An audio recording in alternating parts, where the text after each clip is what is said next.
जैसा कि आप सभी को पता है दोस्त कि अभी हमारे भोजपुरी के पावर स्टार पवन किंग का जो अभी लहर है मतलब काफ़ी तेजी है। मतलब कि जो अभी पवन सिंह का जिस तरह से लहर चल रहा है, मतलब जिनका इनका जो सॉन्ग और वीडियो आ रहा है, अगर इस सॉन्ग और वीडियो के बीच में और कोई आ जाए तो कहाँ बहा के जाएगा कोई पता नहीं है।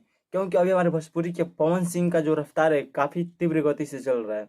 जैसा कि आपको बतला दें कि अभी फतेहपुर के जंगलों में भी पवन सिंह लाखों फिल्म शूटिंग कर रहे हैं, लाखन सिंह, जो आपको 2024 में देखने को ये मिलेगा। तो उसी बीच में अगर मतलब कि अभी पवन सिंह का शाम के टाइम में मतलब शाम हो चुका है, तो एक अभी उन्होंने सॉन्ग शूटिंग किया है जो कि क्वीन शालिनी के द्वारा ये सॉन्ग आप लोगों को आ रहा है, जिसमें पावर स्टार पवन सिंह और रील स्टार क्वीन शालिनी नजर आने वाली है।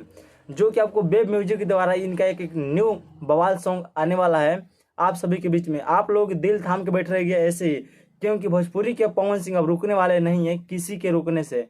क्योंकि अब मतलब उनका जो रफ्तार है ना वो काफ़ी तीव्र गति से धर लिया है।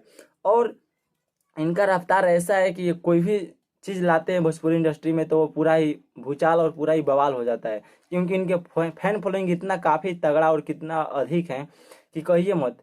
पूछिए तो मतलब इनका जो फैन फॉलोइंग है मतलब कि इतना काफ़ी है कि मतलब कि गाना गाना आते ही मतलब कि लाइक और कमेंट का बारिश कर देते हैं। पूछिए मत कितना आप लोग मतलब कि इस सॉन्ग को मतलब सुनने के लिए कितना एक्साइटेड है, जो आपको वेब म्यूजिक के द्वारा मिलने वाला है बहुत सिंह। अभी इसका पोस्टर और कुछ भी आउट नहीं किया गया। जैसे इसका पोस्टर आउट होकर हम आपको अपने यूट्यूब चैनल के द्वारा सबसे पहले देंगे, क्योंकि हमारे इस यूट्यूब चैनल पर भोजपुरी का हर एक नोटिफिकेशन सबसे पहले मिलता है। आप लोग बेल आइकन को जरूर प्रेस कर लीजिएगा सब्सक्राइब करके। चलिए दोस्त, आज की वीडियो को यहीं पर एंड करते हैं। नेक्स्ट वीडियो फिर मिलता है, तब तक के लिए बेस्ट ऑफ लक। धन्यवाद। Tata bye bye, take care, have your nice day. आप लोगों का दिन शुभ हो।